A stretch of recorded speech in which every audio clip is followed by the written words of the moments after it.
শুক্রবার জুমার নামাজ শেষে তুরাগ থানার উদ্যোগে এক নির্বাচনী গণমিছিল অনুষ্ঠিত হয়েছে।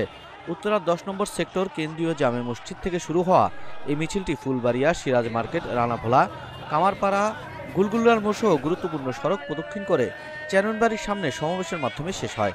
সমাবেশে বিপুল সংখ্যক মানুষ স্বতঃস্ফূর্তভাবে অংশগ্রহণ করেন। সমাবেশে প্রধান অতিথি হিসেবে বক্তব্য রাখেন জামাতের ঢাকা 18 আসনের সংসদ সদস্য পদপ্রার্থী অধ্যক্ষ আশরাফুল হক। তিনি বলেন, স্বাধীনতার পর থেকে বিভিন্ন দল ও ব্যক্তি ক্ষমতায় থাকলেও সাধারণ মানুষের আকাঙ্ক্ষা পূরণ হয়নি। তুরাগের রাস্তাঘাটের বেহাল দশা দেখে বোঝা যায় এখানে মানুষের কষ্ট কত গভীর। আমরা নির্বাচিত হলে তুরাগের রাস্তাঘাট সহ সার্বিক অবকাঠামো উন্নয়ন নিশ্চিত করব। মানুষের অধিকার প্রতিষ্ঠায় দলমত নির্বিশেষে দাঁড়িপাল্লায় ভোট দিন। গণমিছিলে সভাপতিত্ব করেন উত্তরা পশ্চিম থানা অঞ্চল সহকারী পরিচালক মাহবুবুল আলম, পরিচালনা করেন তুরাগ মধ্য থানা আমির গাজী মনির হোসেন।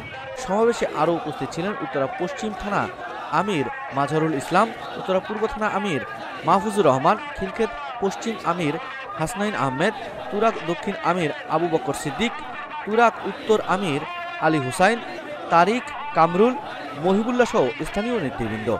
বক্তারা বলেন, তুরাগের উন্নয়ন, সুশাসন ও নাগরিক অধিকার প্রতিষ্ঠার জন্য প্রয়োজন যোগ্য নেতৃত্ব।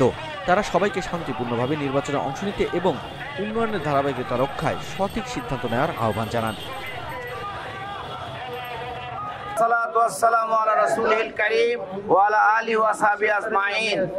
আজকে এই উত্তরা ঢাকা 18 আসনের পশ্চিম জোনের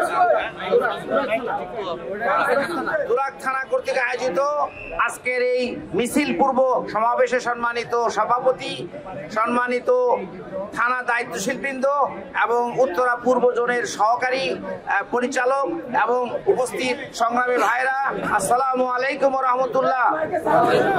আমরা আজকে এখানে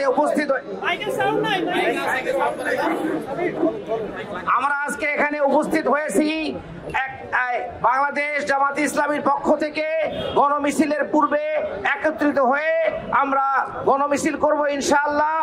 আজকে এমন একটি সময় এই মিছিল অনুষ্ঠিত হচ্ছে, কিছুদিন পরে আমাদের একটি সুষ্ঠু নির্বাচনের জন্য এদেশের মানুষ প্রত্যাশা করে আছে।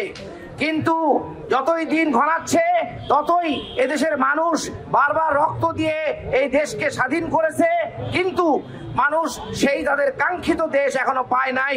এদেশের মানুষ এখনো সংখ্যামুক্ত হয়নি।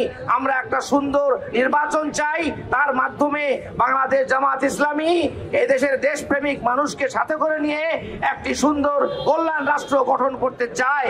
আমরা আশা করি এই দেশের দেশবাসী এবং বিশেষত ঢাকা 18-র যারা অধিবাসী ভোটার বৃন্দ, তারা আপনারা এই দেশকে সঠিক দিকে চালানোর জন্য বাংলাদেশ জামাত ইসলামীর সাথে এবং ইসলামী অন্যান্য দল সহ আমরা একটা সুন্দর কল্যাণের সমাজ গড়ে তুলব। সে ব্যাপারে আপনারা সবাই সমর্থন দিবেন এবং সাথে থাকবেন, এবং আমরা একটি নতুন দেশ করতে চাই, নতুন সমাজ করতে চাই, একটি কল্যাণ রাষ্ট্র করতে চাই, যে সমাজে থাকবে না চাঁদাবাজি, থাকবে না দখলবাজি, থাকবে না দুর্নীতি, থাকবে না ঘুষ, সকল ধর্ম বর্ণ নির্বিশেষে বাংলাদেশের সকল অধিবাসী সমান মর্যাদা ভোগ করবে এবং একটি সুন্দর দেশ গড়ে তুলবে। এটাই আমাদের প্রত্যাশা। আমরা সবার সহযোগিতা কামনা করি। আসসালামু আলাইকুম ওয়া রাহমাতুল্লাহ।